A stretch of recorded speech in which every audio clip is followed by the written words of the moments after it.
Today, we're dealing with an LPG crisis. One piece of advice to every entrepreneur is that, you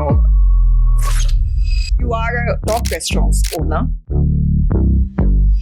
The table, fine dine restaurant. For us, it's what we call casual fine dining. You can come in shorts and jumpers. We're not a London, Paris, New York. We're Bombay. Have you had any big disasters?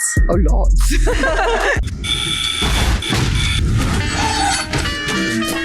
I'm sure you must have watched Bear. Yes. Are they linked to the reality in any way? That bit of it is real. Are you planning to have another The Table? How does somebody from Goregaon drive down to Kolaba? It would drive us mad to do another one. So let them use the coastal road. Good advertisement for the coastal road, in fact. You have a 13-year-old. A lot of women just fall off the ladder at this point. She was coming with me to work when, she was a few months old. And if you're handling a staff of 500, surely you can handle one child. A few moments later. I would happily ditch my husband for my nanny. What is the restaurant business about? Is it about the food? Is it about the people? Or is it something else?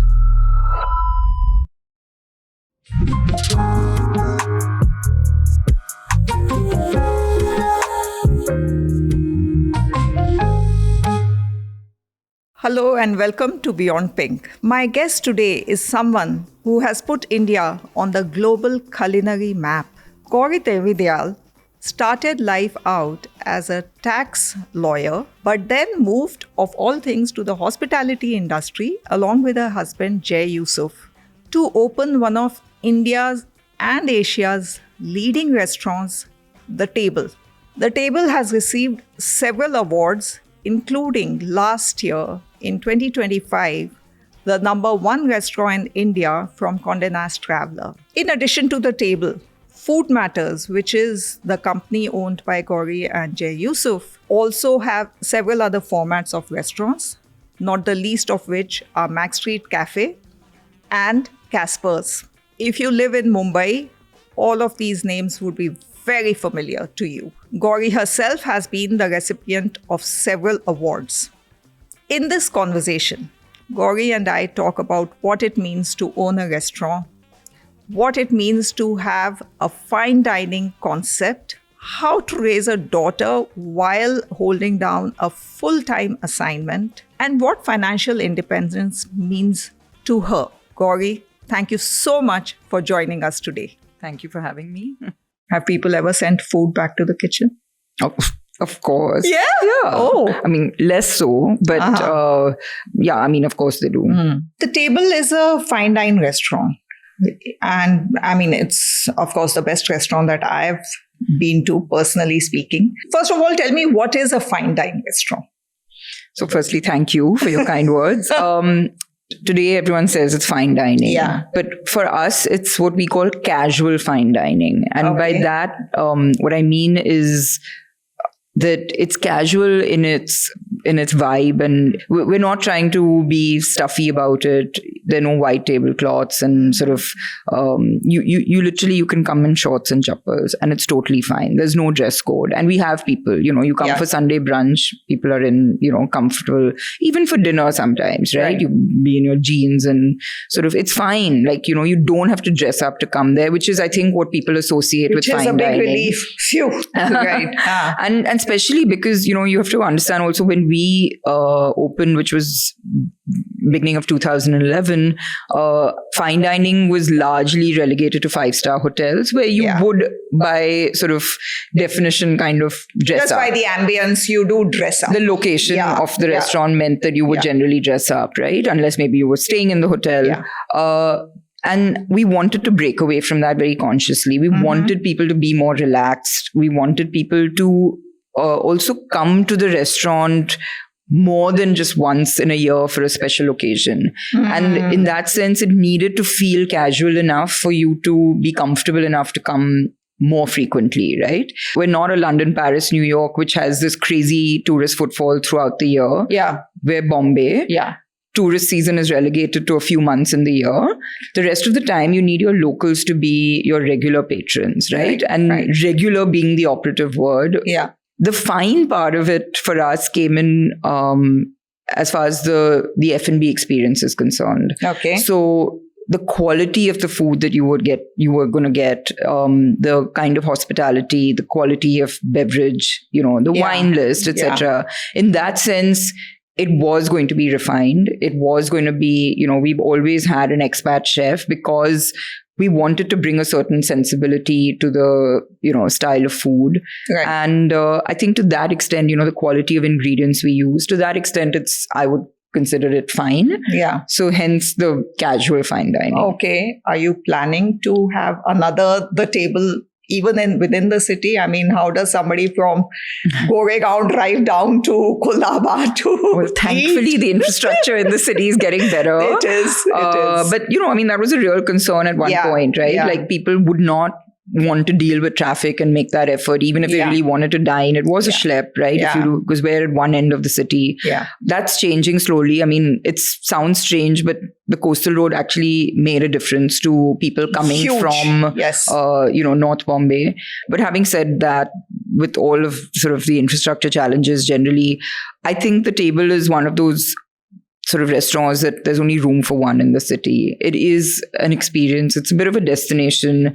We've just recently launched a restaurant called Casper's. So it's not to say we don't want to create experiences of that caliber in other parts of the city, but I don't think they have to be exactly the same. The same format. Yeah. But on the other hand, we've got Mag Street, which is another brand, which I feel is scalable. But I think personally for Jay and me, it's also the fact that there's one, come here, it's a destination. And also I think it would drive us mad to do another one. That's the honest truth as to why there isn't. When I think of the table, I'm sure you must have watched Bear. Yes. Why are chef dramas so dramatic? I don't know. Are they linked to the reality in any way? What goes on in the kitchen? I hope not, because I would have serious anxiety sort of issues. All my chefs would. I actually dropped off in the 4th season because I instead of relaxing while watching it, found myself getting more and more anxious. I mean, if you remember, there was a lot of financial pressure because they, had an investor and had to kind of start delivering. That bit of it is real.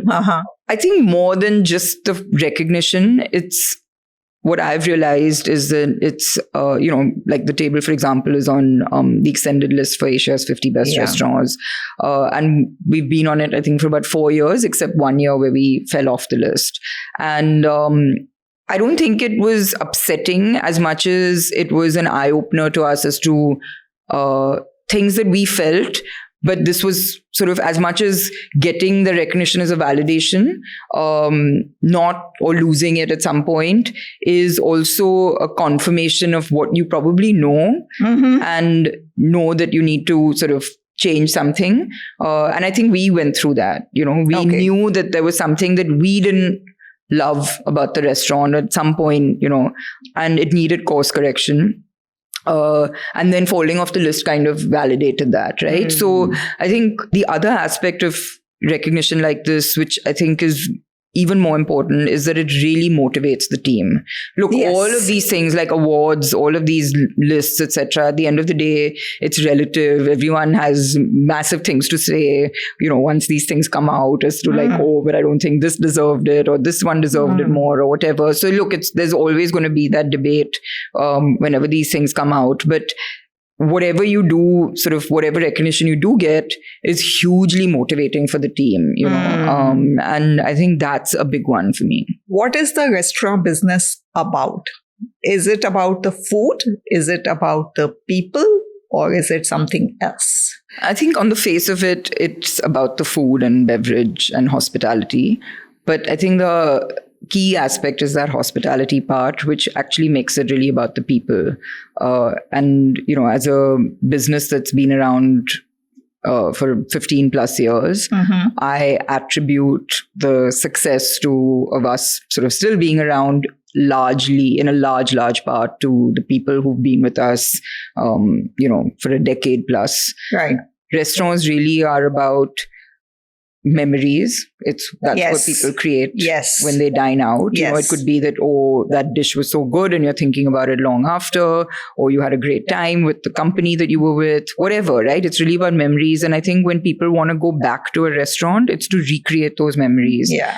And I think that comes from consistency. So consistency of food is the obvious thing, because if you go back the next time for, you know, something that's a favorite dish and it doesn't taste the same, that's ruined that memory. Yeah. But also for the consistency of hospitality, right? So when a familiar face recognizes you, knows your likes, dislikes, where you like to sit, how you like your water, things like that, you feel at home. Yes. And that comes down to people. So I think it's a combination of both, but really, even to achieve that consistency of food, you need people who've been there for that sort of duration and understand, you know, your standards, your values, and can sort of, you know, do that day in and day out. Have you had any big disasters? A lot. You've read the book. I've read the book. I've talked about a few in there. Yes. You know, I think what happens is, look, every day, COVID, biggest disaster of my sort of hospitality career. I think what I've learned over the years is that we just become better or stronger at firefighting, but our job is largely firefighting. You know, I mean, today we're dealing with an LPG crisis, right? Yes. So many things keep happening. I mean, we had a fire in the restaurant, which I wrote about in the book, and Jay and I were in the US, and honestly, that's the worst call you can get, right? Yeah. And early in the morning. So yes, disasters have happened, but all of these things, what was a really big sort of challenge, 5 years ago, 8 years ago, whatever. Today, when that happens, you're much better equipped to deal with it. So it's just that the disasters or challenges, as I prefer to call them, just keep changing. And you keep learning and you just build that sort of muscle memory of how to deal with it better. You have a 13-year-old? Who's your main baby? First, tell me that. I wouldn't say main baby, but I'll say first baby is not the 13-year-old.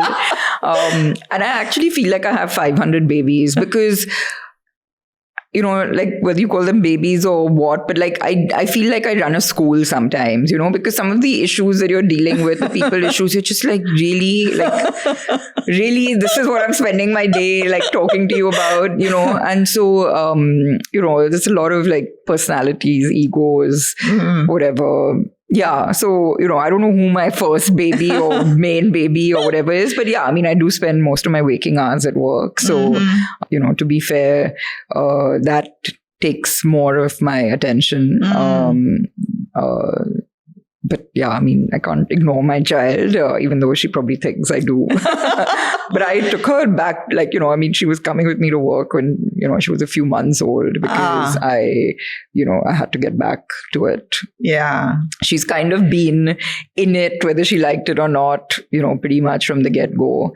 And I think she kind of understands it. So, you know, even on weekends, if I've been asked to kind of, you know, if I'm on a panel or a talk or something, I used to take her along because, you know, I also wanted her to see what I was doing and that I wasn't just leaving her at home. And she does recognize why we do what we do and why our jobs are as demanding as they are. And being able to step away from work if it's not critical to spend that time. Just plan it more wisely. Exactly. I'm saying that again because a lot of women just fall off the ladder at this point. And it's a big challenge. It's a big mental challenge more than anything else. And look, I'm not saying it's easy, and I think it's different maybe when you're the business owner maybe versus being a professional. Sure. But firstly, I say that take full advantage of everyone around you. You know, if you have family, friends, I was like, play date? Yeah, sure. Like, you know, she's coming. I think set up the right help at home as well, because I would happily ditch my husband for my nanny if I had to choose. He's listening. Yeah, sure. It's fine. He's Most heard of this. us. I've told him. No, but jokes Yeah. apart, I think having the right setup and not feeling shy to use that help is or asking for that help is one big step. I used to have that guilt because, my mom is an artist and her studio was at home. So she was always there when we came home from school, and she would be like, I think you should, can't you do this part-time or, you should be home when Dia comes home from school. Oh, she would say that to you? Yeah. I mean, in a very well-meaning way, obviously for my daughter. But the nature of your work allowed you to be there. Yeah. I don't see this harming her. I'm not the first working mother in the world. Yeah. There are people who have it far harder than me without that help at home and family around and things. And they've managed to do it. Sure. So she's not the first child growing up around a working mother. Sure. And I think the other thing is, obviously as your child gets a little older and understands, is having those very honest conversations with them. Right. So, I do. I mean, I talk to her like an adult. And I think that that's really helped because I feel like she respects me to not treat her like some, not just dictate to her or not sort of just say, it's this way. And I think she understands. And sometimes if I've messed up, I'll say, I'm sorry. Like, I should have done it. And then we move on. It's not something that we dwell on. But it's not that thing of like, oh, I missed a concert. I feel like we agreed that, hey, you've got like 30 seconds in it. And it's not like your biggest goal in life to become a musician. Is it okay if I don't, Okay. It's that. Yeah. If that makes sense. Yeah, totally. Do you supervise her homework? I mean, not really. Have you ever done it? Not really. No. I wasn't one who needed supervision. And luckily, she's not either. And she comes to me when she needs help with something if she's stuck. And I like that. Like, I like the fact that she's independent. I think that's one thing that we both, I don't know if it happened sort of accidentally or just the way we are as parents, but we very much brought her up to be independent. We underestimate our children's ability to navigate a situation by trying to take charge of their lives completely. We're depriving them of that muscle that honestly they should also be building, and that ability to decision make themselves. So it's always, again, when we come to something like she wants something and it can't, it's not going to happen. But rather than just saying no and being like, well, that's my decision. Yeah.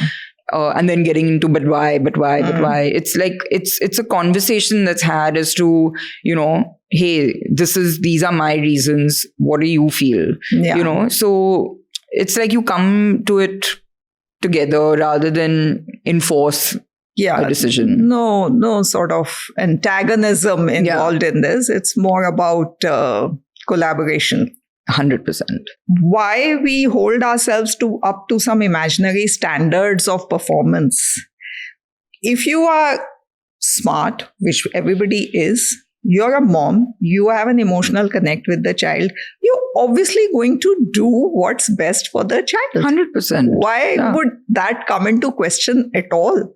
And I think by putting that into question, all you're trying to do is, sort of gaslight the woman. Yeah, I mean, I think, the best thing we can do for kids as well, keeping grades and things aside, is develop that decision-making ability in them. Absolutely. Right? Like, how do you think through and problem solve? Yeah. That's what I do at work every day, right? Correct. That's what Jay and I do, is like problem solving. Yeah.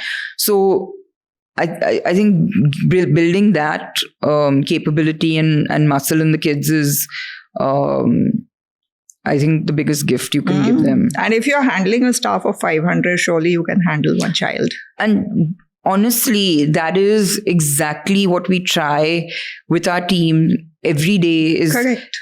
to learn to think like you, but basically to learn to think for themselves and emulate what you would have done in that situation, right? Because you can't be everywhere all the time. Yeah. And you don't want to be on this constant, like, what do I do? This has happened. What do I do? we're trying to do it at work. So we're just automatically doing it with our child that way. I don't know. But I mean, I'm thinking this now while saying it out loud to you, that maybe that's how it's happened. That like, it's like, get to the answer together so that they understand how to get to that answer next time themselves. You're just internalizing the process. Yeah. Yeah. Personally, for you, what is the most important quality you feel you have or you needed to run and manage a food business? Not compromising, Okay. and I'm saying this in the context of food business. Because it's so tempting so many times to do things that to everyone else is the obvious choice. And I don't just mean financial decisions of like cutting costs and things. It's also investing in things. Why do you need to like spend on this? Like, why are you, and I think that is something that even if everyone around you doesn't understand the reason you're doing this, you have to be very clear that it's because you want what's best for your business. Even if it doesn't make financial sense to everybody else, the money will come later. So not doing things for profit today, but knowing that it's going to pay off. Doing what's best for the business. Yes, and knowing that will pay off. So you and Jay run the business together. Are you always aligned on the basics? I think, again, like with everything else, that's something that we've gotten better and better and more aligned because we understand how to work together and how we think. Of course, we still squabble. What would life be without squabbles? But I've learned to trust his decisions more than maybe I did earlier. I come from a legal and accounting background. So for me, the logic has to sort of be there. And a lot of running a business is intuitive and gut. Right? Okay. And so, we'll see something and we're both thinking exactly the same thing. It's a bit scary, but I think that's what works because there's definitely no clash of sort of philosophy in terms of what is best for this business. Moving to you as a person, right? You have always worked since the age of what? 20, 22? Yeah, since I graduated, 21. Yeah. 21. So you've always had your own money. What has that done to you in terms of how you think about money? When you make your own money, you're not afraid to spend it because you can make more. Right. Or you know how to keep topping that sort of... Where that's coming from. Exactly. Yeah. When you've inherited it all and either you're just living off earning on the investment or, that sort of pool, you're constantly worried of it depleting to a point where you won't have enough. True. And that's very important. It is. Yeah. I think it makes all the difference when you're making your own money. You spend it more liberally and you're not afraid to spend it. I mean, this is very true because I've seen a lot of women, non-working women, are always afraid of spending. And I used to question it also. I'm like, you're not even working. Why are you afraid of? What are you afraid of? Or you have so much. Why are you afraid to spend it? Yeah. So this is a good insight into what happens when you are earning yourself. That you know the math. Then you know the math. Exactly. It's sorted for you. I think firstly, knowing that more can come from where it came from. Yeah. And secondly, also I think because I have a accounting background and I've done taxes and things, that was my sort of first career. I'm also aware, I'm sort of, I think, relatively financially savvy on, different kinds of investments and where my money is and how to access it, what's liquid, what's not, what's sort of, maybe a more risky investment, what's not, tax implications if I sort of liquidate things. So I think having that knowledge, again, allows me to make decisions. I mean, one can just have a good accountant and trust to that accountant's, You can, but my one piece of advice to every entrepreneur is that, know do your a basic numbers. course in maths, in accounts or something, because of course, leave it to the professional to do their thing. But have enough information of have enough knowledge that you can ask the right questions, and you know when you're not blindly dependent on somebody. Yeah. It's the same logic that, even a lot of women depend on their husbands or their father to file their tax returns and to manage. And that's totally fine. Like, let someone else do it, but at least go through it and ask them to explain to you what's in it. It'll just make you a little smarter about, it's just, again, building those brick by brick, building a little bit of information. Know where your money is going. Just know. Yeah, keep an eye on your money. Exactly. Yeah, basically keep an eye on your money. Yeah. So I know you said that you don't cook, but you are a restaurant owner, and in fact, a top restaurants owner. So to own a restaurant, do you need any training, or you can just become one? Look, I think it obviously helps. And a lot of people who are restaurants owners are, chef restaurant owners, right? Mm-hmm. So the idea of opening a restaurant comes from the ability to cook, and then you want to have your own place. Yeah. In our case, it came from a love of eating good food, and that's what sort of drove this desire to have a restaurant. But I don't think it's necessary. And I think that even if you are a great chef and a business owner, I think it's very important to have a business partner who's running the business aspect of it. So, so that you can focus on the kitchen and cooking. Right. Because to do everything, honestly, is very challenging. I haven't seen too many food ventures in India that have been able to expand success. I mean, like if you say an Olive Garden or a Macaroni Grill, Outback Steakhouse or things like that, do we have capacity as a homegrown version to be able to do that? I think for sure, I think on the premium end, definitely more challenging. I mean, we've chosen not to actually expand outside of Bombay, let alone around the country. And so I feel that in the premium segment, and I'm kind of going to the other extreme because this is what I know best, it's not a cookie cutter kind of operation. It's not an SOP standardized operation. It's very much about that human element. And that is not easy to scale. It's not easy to replicate. If you're talking about something that's far more standardized, like McDonald's, those are built for scale. I think things in the premium end of the scale are not built for sort of fast expansion. And the few times that I've seen it happen in India, and I don't want to speak sort of globally because it's not something I'm as familiar with, but in India, I've generally seen it not work. Okay. And I'm not saying it can't, but it's very tempting in a country like ours, which is growing, developing at such a crazy pace, to jump on that, bandwagon of like getting private equity funding and, scale and opening outlets. And you see your peers doing it, industry peers doing it, getting valuations of this, that, whatever. Yeah. I think sort of being very clear about what your business requires and recognizing the challenges. It's like one of our biggest challenges is building the next layer of senior management that sort of below us, because again, building the right kind of mindset that is taking work off your plate, not adding to your plate, can understand your thinking, decision making, so that they can start taking those decisions is genuinely harder than you might imagine. Yeah. So in order to scale, you need people who think like that and are able to, in order to kind of be able to spread the business thinner, right? And till you have that sort of layer, it's a challenge to do it.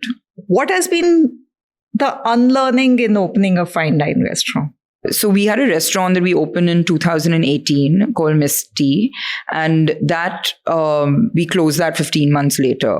And it was our first restaurant where it wasn't financed just by Jay and me. It was we had friends and family sort of for that project, and having investors sort of self-imposed pressure on us that made us take decisions that we wouldn't have otherwise. So there was absolutely no,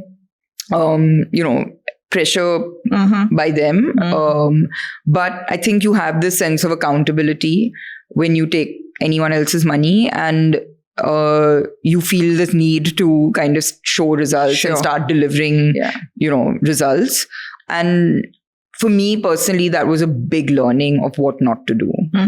If you're not able to detach the two, maybe don't raise investment. Where you feel you are answerable to someone else. So I think also just recognizing yourself is very important. It just because it works for somebody else doesn't mean it works for you.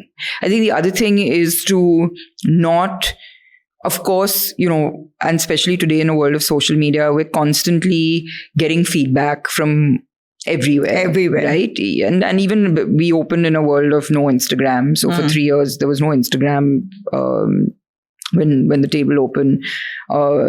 So we still got, there was verbal feedback or sort of online, maybe reviews but today it's on a whole different scale, right? Yes. I think also what not to do is constantly pander to that feedback. So you have to be able to, you have to listen for sure.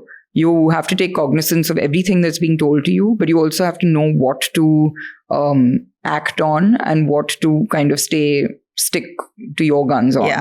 And it's not criticism necessarily, just feedback. You feel this instant need to course correct. But if you constantly course correcting, you don't know what course you're on. So I think these are just, it's not so much of an unlearning, but it did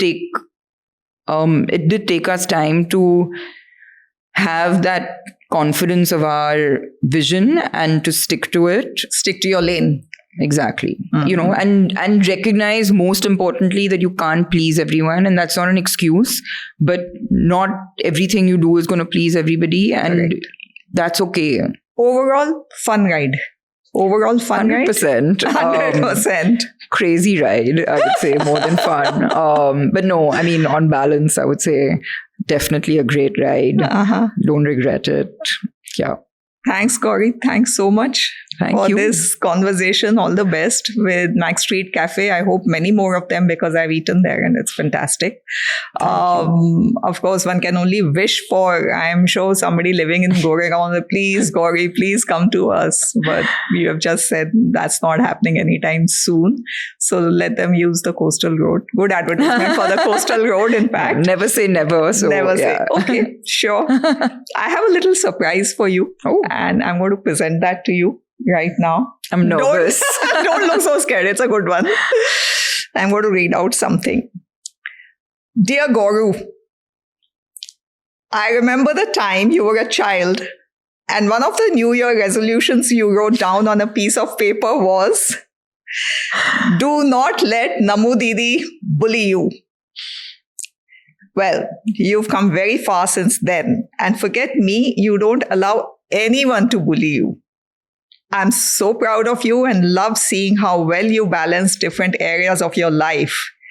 You are a formidably strong woman and also a lot of fun to be around. I love how people mistake me to be you. And I promise to happily continue air-kissing these strangers. Keep shining, keep rocking, my forever baby sis.